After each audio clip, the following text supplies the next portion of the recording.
마테오복음 19장 혼인과 이혼. 예수님께서는 이 말씀들을 마치시고 갈릴레아를 떠나 요르단 건너편 유다 지방으로 가셨다. 많은 군중이 그분을 따라오자 그분께서는 그곳에서도 그들을 고쳐주셨다.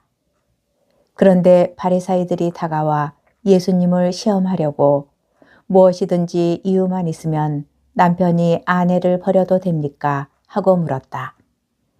그러자 예수님께서 이렇게 대답하셨다. 너희는 읽어보지 않았느냐? 창조주께서 처음부터 그들을 남자와 여자로 만드시고 나서 그러므로 남자는 아버지와 어머니를 떠나 아내와 결합하여 둘이 한 몸이 될 것이다 하고 이르셨다. 따라서 그들은 이제 둘이 아니라 한 몸이다. 그러므로 하느님께서 맺어주신 것을 사람이 갈라놓아서는 안 된다. 그들이 다시 예수님께 그렇다면 어찌하여 모세는 이혼장을 써주고 아내를 버려라 하고 명령하였습니까? 하자 예수님께서 그들에게 말씀하셨다. 모세는 너희의 마음이 완고하기 때문에 너희가 아내를 버리는 것을 허락하였다. 그러나 처음부터 그렇게 된 것은 아니다. 내가 너희에게 말한다. 불륜을 저지른 경우 외에 아내를 버리고 다른 여자와 혼인하는 자는 간음하는 것이다. 혼인과 독신. 그러자 제자들이 예수님께 아내에 대한 남편의 처지가 그러하다면 혼인하지 않는 것이 좋겠습니다. 하고 말하였다. 예수님께서 그들에게 이르셨다. 모든 사람이 이 말을 받아들일 수 있는 것은 아니다. 허락된 이들만 받아들일 수 있다. 사실 모태에서부터 고자로 태어난 이들도 있고 사람의 손에 고자가 된 이들도 있으며 하늘나라 때문에 스스로 고자가 된 이들도 있다. 받아들일 수 있는 사람은 받아들여라. 어린이들을 사랑하시다. 그때의 사람들이 어린이들을 예수님께 데리고 와서 그들에게 손을 얹고 기도해 달라고 하였다. 그러자 제자들이 사람들을 꾸짖었다. 그러나 예수님께서는 이렇게 이르셨다. 어린이들을 그냥 놓아두어라. 나에게 오는 것을 막지 마라. 사실 하늘나라는 이 어린이들과 같은 사람들의 것이다. 그리고 그들에게 손을 얹어주시고 나서 그곳을 떠나셨다. 하느님의 나라와 부자. 그런데 어떤 사람이 예수님께 다가와 스승님, 제가 영원한 생명을 얻으려면 무슨 선한 일을 해야 합니까? 하고 물었다. 그러자 예수님께서 말씀하셨다. 어찌하여 나에게 선한 일을 묻느냐?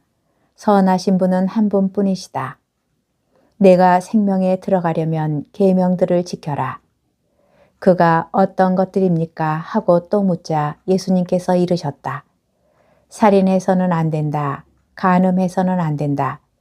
도둑질해서는 안 된다. 거짓 증언을 해서는 안 된다. 아버지와 어머니를 공경하여라. 그리고 내 이웃을 너 자신처럼 사랑해야 한다는 것이다. 그 젊은이가 그런 것들은 제가 다 지켜왔습니다. 아직도 무엇이 부족합니까? 하고 다시 묻자 예수님께서 그에게 이르셨다. 내가 완전한 사람이 되려거든 가서 너의 재산을 팔아 가난한 이들에게 주어라. 그러면 내가 하늘에서 보물을 차지하게 될 것이다. 그리고 와서 나를 따라라. 그러나 그 젊은이는 이 말씀을 듣고 슬퍼하며 떠나갔다. 그가 많은 재물을 가지고 있었기 때문이다. 예수님께서 제자들에게 말씀하셨다. 내가 진실로 너희에게 말한다. 부자는 하늘나라에 들어가기가 어려울 것이다. 내가 다시 너희에게 말한다. 부자가 하느님 나라에 들어가는 것보다 낙타가 바늘 구멍으로 빠져나가는 것이 더 쉽다. 제자들이 이 말씀을 듣고 몹시 놀라서 그렇다면 누가 구원받을 수 있는가 하고 말하였다. 예수님께서는 그들을 눈여겨보며 이르셨다. 사람에게는 그것이 불가능하지만 하느님께는 모든 것이 가능하다. 따름과 보상. 그때에 베드로가 그 말씀을 받아 예수님께 물었다. 보시다시피 저희는 모든 것을 버리고 스승님을 따랐습니다. 그러니 저희는 무엇을 받겠습니까? 예수님께서 말씀하셨다. 내가 진실로 너희에게 말한다. 사람의 아들이 영광스러운 자기 옥좌에 앉게 되는 새 세상이 오면 나를 따른 너희도 12 옥좌에 앉아 이스라엘의 12지파를 심판할 것이다. 그리고 내 이름 때문에 집이나 형제나 자매, 아버지나 어머니, 자녀나 토지를 버린 사람은 모두 100배로 받을 것이고 영원한 생명도 받을 것이다. 그런데 첫째가 꼴찌되고 꼴찌가 첫째 되는 이들이 많을 것이다. 마테오복음 20장. 선한 포도밭 주인의 비유. 하늘나라는 자기 포도밭에서 일할 일꾼들을 사려고 이른 아침에 집을 나선 밭 임자와 같다. 그는 일꾼들과 하루 한 데나리온으로 합의하고 그들을 자기 포도밭으로 보냈다. 그가 또 9시쯤에 나가보니 다른 이들이 하는 일 없이 장터에 서 있었다. 그래서 그들에게 당신들도 포도밭으로 가시오. 정당한 삭을 주겠소 하고 말하자 그들이 갔다.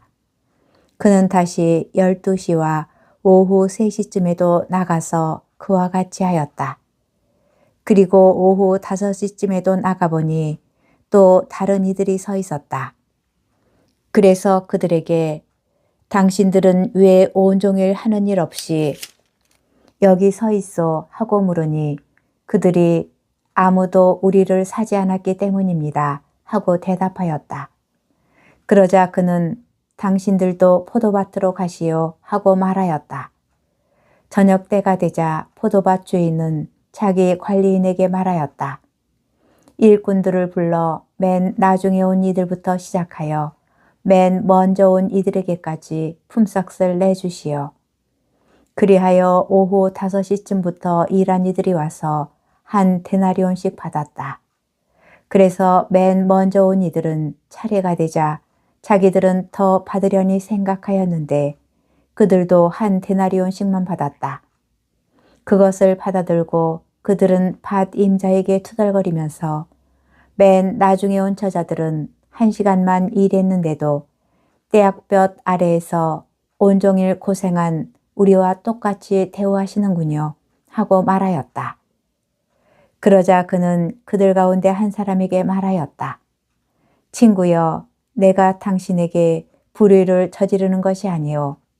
당신은 나와 한 데나리온으로 합의하지 않았소. 당신 품삯이나 받아서 돌아가시오. 나는 맨 나중에 온 이 사람에게도 당신에게처럼 품삯을 주고 싶소. 내 것을 가지고 내가 하고 싶은 대로 할 수 없다는 말이요. 아니면 내가 후하다고 해서 시기하는 것이요.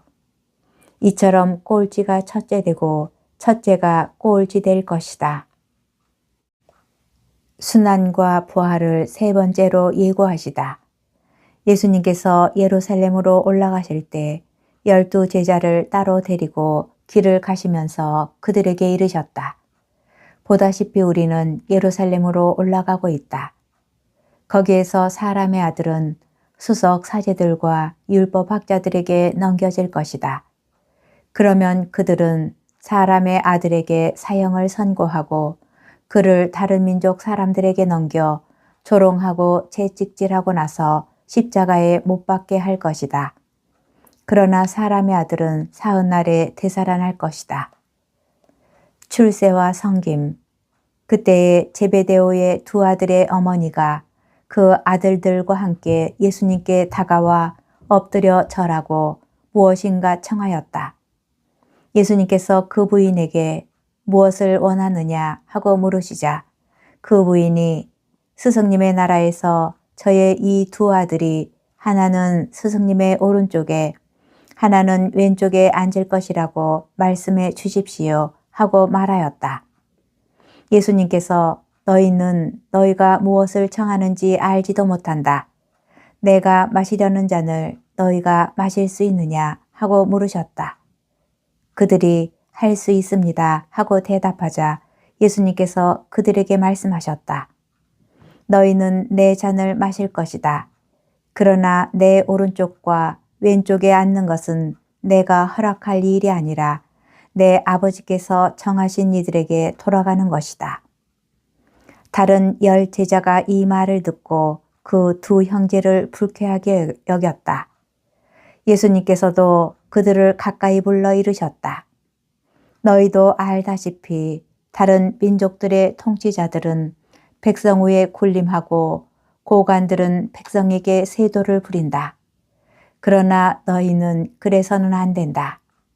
너희 가운데에서 높은 사람이 되려는 이는 너희를 섬기는 사람이 되어야 한다. 또한 너희 가운데에서 첫째가 되려는 이는 너희의 종이 되어야 한다. 사람의 아들도 섬김을 받으러 온 것이 아니라 섬기러 왔고 또 많은 이들의 몸값으로 자기 목숨을 바치러 왔다. 예리코에서 눈먼 두 사람을 고치시다. 그들이 예리코를 떠날 때에 많은 군중이 예수님을 따랐다. 그런데 눈먼 사람 둘이 길가에 앉아 있다가 예수님께서 지나가신다는 말을 듣고 다윗의 자손이신 주님, 저희에게 자비를 베풀어 주십시오 하고 외쳤다.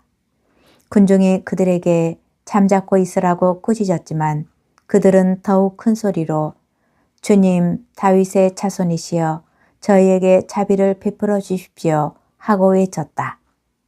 예수님께서 걸음을 멈추시고 그들을 부르신 다음 내가 너희에게 무엇을 해주기를 바라느냐 하고 물으셨다.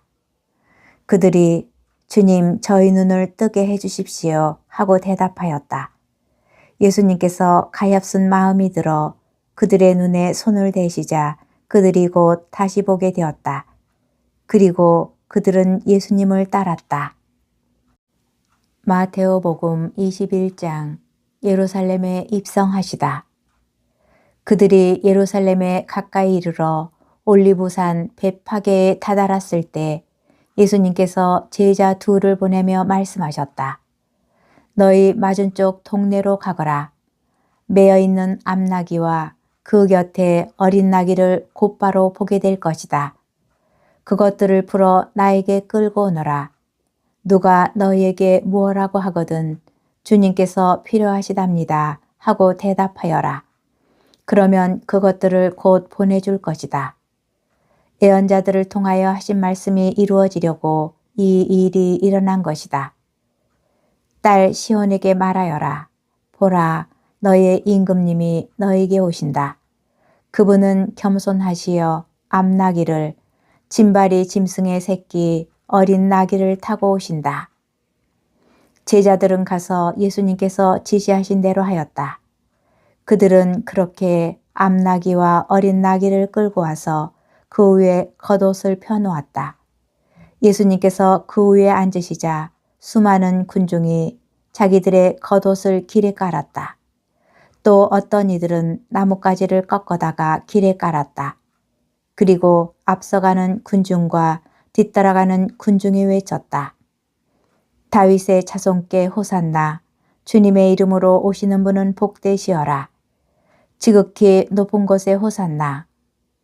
이렇게 하여 예수님께서 예루살렘에 들어가시니 온 도성이 술렁거리며 저분이 누구냐 하고 물었다.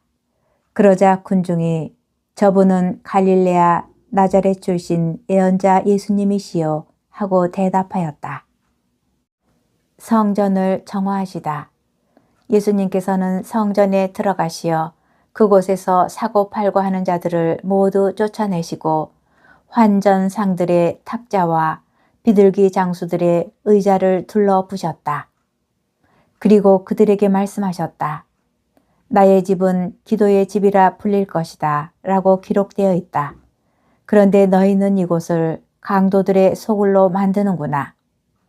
그때 성전에서 눈먼 이들과 절름거리는 이들이 다가오자 예수님께서는 그들을 고쳐주셨다.